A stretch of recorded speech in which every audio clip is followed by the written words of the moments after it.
Allez, direction Paris maintenant, dans le quartier de la Bastille. Je vais vous raconter comment des petits malins ont su largement profiter de la démolition de la prison pendant la Révolution française. C'est l'incontournable.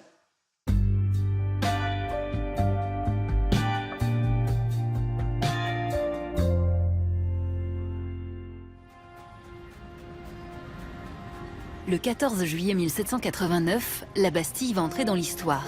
Les Parisiens prennent d'assaut sa prison, emblème du pouvoir absolu de l'Ancien Régime. C'est la Révolution française, et la Bastille deviendra, pour toujours, l'incarnation de la victoire du peuple sur le despotisme. Aujourd'hui, à l'occasion de manifestations populaires, certains s'enroulent sur sa colonne avec l'espoir que le génie de la liberté exauce leurs revendications. Les amoureux d'histoire, eux, peuvent y découvrir les traces laissées au sol de l'ancienne forteresse. Incontournable place de la Bastille, qui cache une toute autre histoire. Celle d'un incroyable business. Sur les ruines fumantes de la prison, un maçon audacieux va bâtir un empire du merchandising. Juillet 1789. Une soixantaine de gardes, armés de 5 canons, se dirigent vers la Bastille et contraignent les défenseurs de la prison à capituler. Immédiatement, Pierre-François Pallois voit tout le parti à tirer de l'événement. La suite, l'historienne Héloïse Baucher, auteure du livre « Démolir la Bastille », nous la raconte.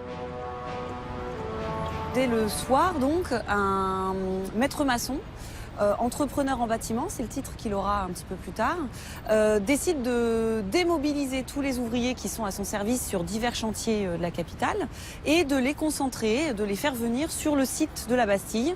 Et donc dès la nuit du 14 au 15, eh bien, le processus de démolition démarre. Sur place, Pallois ne perd pas un instant. Les travaux vont grand train. Avec ses 8 tours et ses 13 000 mètres carrés, la prison requiert de la main-d'œuvre pour sa démolition. Les ouvriers affluent, en moyenne 800 par jour, et les curieux aussi. Ce chantier de la Bastille devient vraiment un lieu touristique. C'est un lieu de sociabilité très important qui est en train d'apparaître. Et on voit un grand nombre de Parisiens qui veulent se faire voir sur ce chantier. Des personnages importants aussi, Mirabeau par exemple, est venu visiter ces ruines et lui aussi montrer qu'il était un acteur de la Révolution, un acteur de la démolition de l'ancien monde, en participant à la démolition lui aussi. Chacun veut, à son tour, donner un coup de pioche, casser un morceau.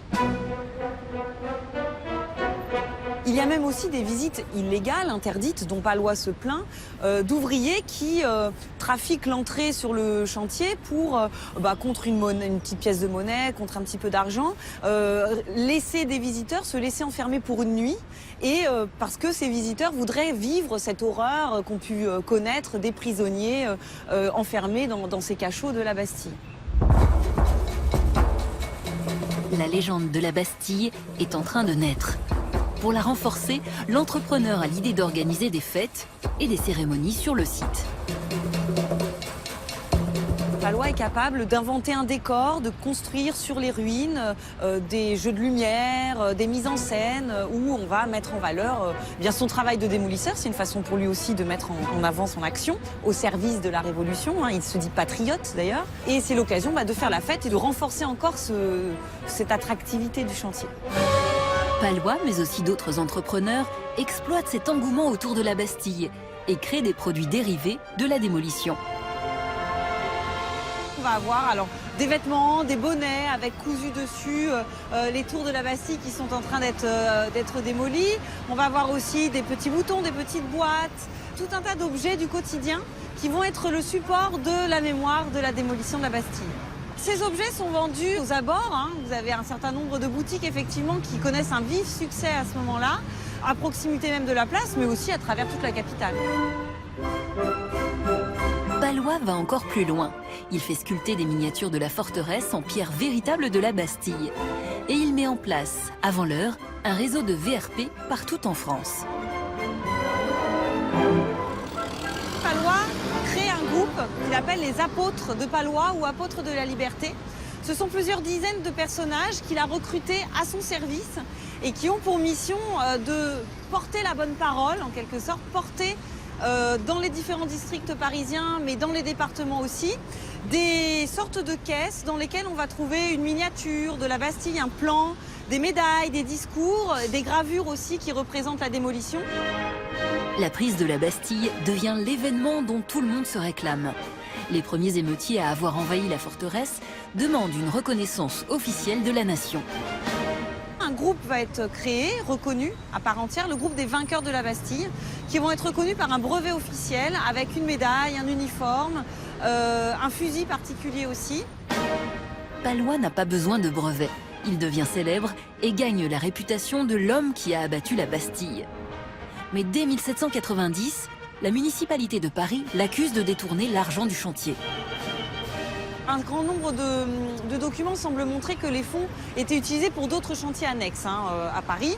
Cela ternit son image et c'est vrai que Palois rencontre quelques difficultés et son image publique très positive à ce moment-là est ternie. Palois meurt en 1835, ruiné et oublié. Pourtant, il participa à faire de la Bastille le symbole de liberté qu'elle est devenue aujourd'hui. Si vous voulez encore voir la prison de la Bastille en miniature, façon Palois, un exemplaire est visible à la salle du jeu de Paume, à Versailles.